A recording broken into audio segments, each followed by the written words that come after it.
When LeBron James led the Cavaliers, who didn't have any shooters, who didn't have any real scores, to the NBA Finals, it was impressive, and he averaged 25, 8, and 8 through 20 games.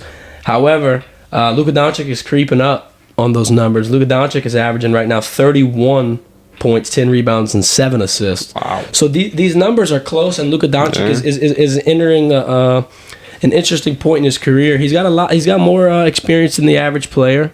He's played a lot of time overseas. You know, he's got those championships. He's got that mindset. I don't think that there's much that's going to be able to phase Luka Doncic, because I believe Luka Doncic has seen everything. He's been in everything, and the fact that he's red hot right now, and like Patrick Beverley said, nobody can guard him, and that shows. Luka Doncic goes out and goes 4 for 4 in the beginning. Scores had 27 points at half. You know who else had 27 points at half? The Phoenix Suns. The fact that he can play this game of basketball that well and make it seem like a video game almost. He's putting up 2K numbers, and he's sitting there, and he's balling out confident, and nothing's phasing him. He's talking the whole entire time. You can see his mouth moving. He was talking to Celebrity Row.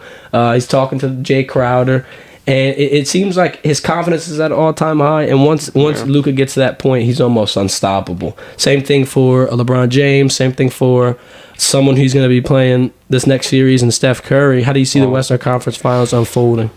You know, it's going to be interesting. I think Luka's really going to put on a show, you know. But I think it all comes down to what the Warriors are doing at the end of the day. You know, they dictate what goes on. I really feel like Golden State has a crazy scheme in and of itself. The fact that Steve Kerr knows how to be in a winning situation, and how to put on in the playoffs, and how to keep a team's longevity and structure and offense.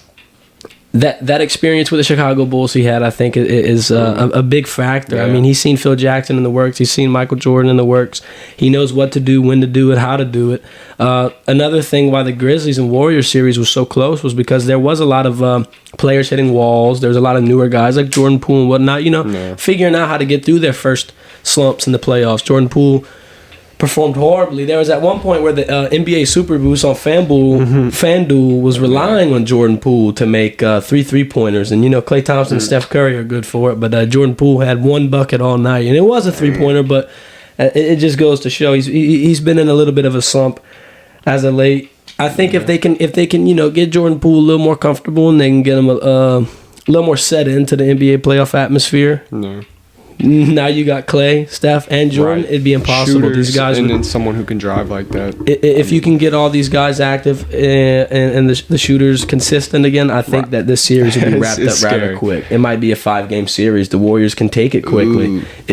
I mean, this is a championship level team. Draymond Green can muzzle Luka. If Luka has a bad game, it might be over. Even if Luka can perform like he's been performing, right? I just don't know if he can keep up with Golden State Warriors. It's a lot riding on Luka. I've nicknamed him the Golden State Warriors buzzsaw for a while now, because it just seems like anybody that steps foot against them in a 7-game series is going to inevitably get booted. With the Eastern Conference, though, going into Milwaukee and what happened with that, Inside the NBA was talking about how the Milwaukee Bucks and the Boston Celtics towards the end of the season, they had an opportunity to, secure home court advantage, and the Milwaukee Bucks didn't perform and didn't have the right guys out there to play.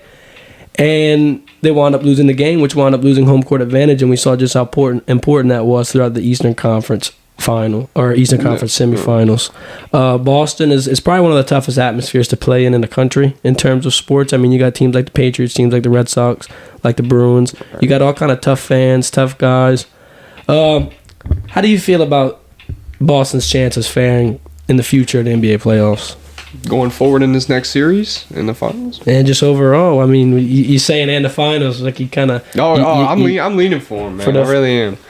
I think if you tie up Jimmy Butler with Jaylen Brown, Jason Tatum, one of them's gonna have their shot, and they're gonna perform, and it'll be close, and I think it'll go 2-7 or at 6 or 7, but I see Boston walking out of there. And it's interesting because the seeding almost doesn't even matter today in terms of the NBA playoffs. We've seen a lot of lower seeds, put up a lot of good fights, but in this situation in the Eastern Conference, the lower seeds both lower seeds, Boston and Dallas, hold a 2-1 regular season series lead over their opponents. So they're walking into this with confidence. They've beaten this team 2 out of 3 times throughout the season. Why can't they beat them 4 out of 7?